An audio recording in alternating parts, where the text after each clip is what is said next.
வணக்கம். நீங்கள் இணைந்திருப்பது ஜெஃப்னா ஃபெஸ்டின் காலை நேர தலைப்புச் செய்திகளோடு.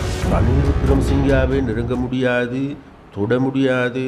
அவர் சர்வதேச ராஜதந்திரம் தெரிந்தவர், நரித்தனமானவர், அவரோடு விளையாட முடியாது என்று கூறினார். இப்பொழுது அவர்களுக்கு எல்லோருக்கும் தெரிய வந்திருக்கின்றது, அவ்வாறு கூறிய பெரிய புள்ளி என அரிசிய சர்வதேச நண்பர்கள் இருப்பதாக கருதிய, தனது மூளை நரித்தனமான மூளை என்று கருதிய அவரே கைது செய்யப்பட்டிருக்கின்ற பொழுது இன்றைக்கு ராஜபக்சாக்கள் ஆட்டம் கொண்டிருக்கின்றார்கள். அப்போ அந்த வகையில் நிச்சயமாக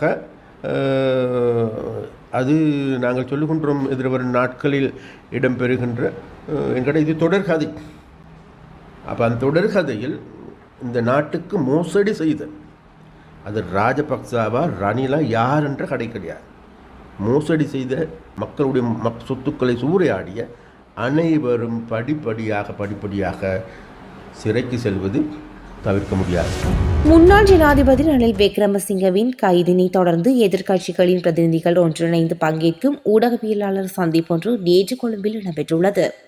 குறித்த சந்திப்பில் முன்னாள் ஜனாதிபதி மைத்ரிபால சிறிசேனா, நாடாளுமன்ற உறுப்பினர் நாமல் ராஜபக்ஷ, ஜிஎல்பிரி சாகர காரியவசம், மனோ கணேசன், மகிந்த ஜாபா அபேவர்தன, பாடலி சம்பிகரணவக்க, தயாஸ்ரீ, சுனில் பிரேமஜேந்த, ரபீப் ஹக்கீம், தலதா அத்துக்கொரல உள்ளிட்ட பலர் கலந்து கொண்டுள்ளனர்.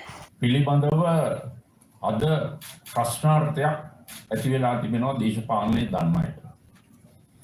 ඒ මොකද ප්‍රජාතන්ත්‍රවාදය කියන එක தீவிர சிகிச்சை பிரிவில் அனுமதிக்கப்பட்டுள்ள முன்னாள் ஜனாதிபதி ரணில் விக்ரமசிங்கவின் உடல்நிலையை கருத்தில் கொண்டு அரசியல்வாதிகள் மற்றும் நலன் விரும்பிகள் அவரை பார்வையிடுவதை மட்டுப்படுத்துமாறு கொழும்பு தேசிய மருத்துவமனையின் பிரதிபலிப்பாளர் வைத்தியர் ருக்ஷான் பெலன்னு கோரியுள்ளார். முன்னாள் ஜனாதிபதியை நேரில் சென்று பார்ப்பதற்காக பலர் வருவதால் அது அவரது உடல்நிலைக்கு ஆபத்தை விளைவிக்கக்கூடும் என்று தெரிவித்துள்ளார்.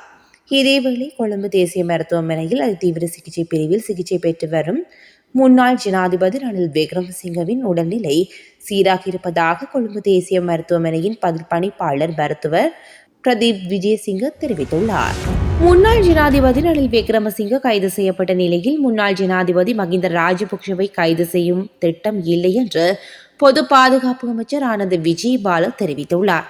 முன்னாள் ஜனாதிபதி ரணில் விக்ரமசிங்க கைது செய்யப்பட்டதை அடுத்து முன்னாள் ஜனாதிபதி மகிந்த ராஜபக்ஷ கைது செய்யப்படலாம் என்ற ஊகங்கள் வெளியாகி வருகின்ற நிலையில் அமைச்சர் இந்த கருத்தை வெளியிட்டுள்ளார்.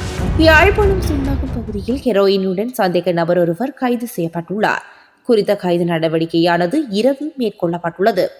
குறித்த சந்தேக நபர் 2 கிராம் ஹெரோயினை தனது காரில் வைத்திருந்த வேளை இவ்வாறு கைது செய்யப்பட்டுள்ளார். ஜூலை கலவரம், யாழ் நூலக எரிப்பு போன்ற சம்பவங்கள் இடம்பெற்ற காலப்பகுதியிலேயே முன்னாள் ஜனாதிபதி ரணில் விக்ரமசிங்கவை கைது செய்திருக்க வேண்டும் என நெடுஞ்சாலைகள் மற்றும் கப்பல் போக்குவரத்து துறை அமைச்சர் விமல் ரத்நாயக்க தெரிவித்துள்ளார். வவுனியா மாவட்ட செயலகத்தில் நேற்று இடம்பெற்ற கலந்துரையாடல் ஒன்றின் பின் ஊடகங்களுக்கு கருத்து தெரிவிக்கும் போதே அவர் இவ்வாறு குறிப்பிட்டுள்ளார். தொழிற்சங்க பிரதிநிதிகளுடனான கலந்துரையாடல்களை தொடர்ந்து தபால் தொழிற்சங்கங்கள் தங்களது வேலைநிறுத்த போராட்டத்தை கைவிட்டு திட்டமிட்டபடி தங்கள் கடமைகளை செய்ய ஒப்புக்கொண்டுள்ளதாக அமைச்சர் நலிந்த ஜெயதிச தெரிவித்துள்ளார். நாட்டில் தற்போது சில மருந்துகளுக்கு பற்றாக்குறை நிலவுவதாக சுகாதார அமைச்சர் நலிந்த ஜெயதிச தெரிவித்துள்ளார்.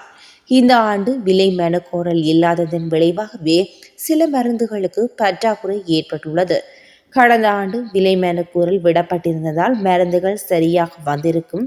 அடுத்த ஆண்டுக்கு விலை மெனக்கோரல் விட்டுள்ளோம். தற்போதைய மருந்து பற்றாக்குறையை சமாளிக்க பிராந்திய கொள்முதல்களுக்காக வைத்தியசாலைகளுக்கு ரூபாய் 3500 மில்லியன் ஒதுக்கியுள்ளோம் என தெரிவித்துள்ளார். பல கோரிக்கைகளை முன்வைத்து இன்று பணிப்புறக்கணிப்பில் ஈடுபட அரச வைத்திய அதிகாரிகள் சங்கம் முடிவு செய்துள்ளது. வைத்தியர்கள் இடமாற்றம் உள்ளிட்ட பல கோரிக்கைகளை முன்வைத்து இன்று காலை 8 மணி முதல் நாடு தழுவிய பணிப்புறக்கணிப்பில் ஈடுபட திட்டமிட்டுள்ளதாக ஊடக சந்திப்பில் அரசு வைத்திய அதிகாரிகள் சங்கம் தெரிவித்துள்ளது. மட்டக்களப்பில் நகை திருட்டில் ஈடுபட்ட 18 வயது இளைஞர் உட்பட 3 கைது செய்யப்பட்டுள்ளனர். இந்த நிலையில் திருட்டுக்கு உதவியதாக இளைஞனின் நண்பன் மற்றும் திருட்டு தங்க நகைகளை வாங்கிய நகைக்கடை உரிமையாளர் ஆகியோர் கைது செய்யப்பட்டுள்ளனர். குறித்த விடயத்தை மட்டக்களப்பு தலைமையக காவல்துறையினர் உறுதிப்படுத்தியுள்ளனர்.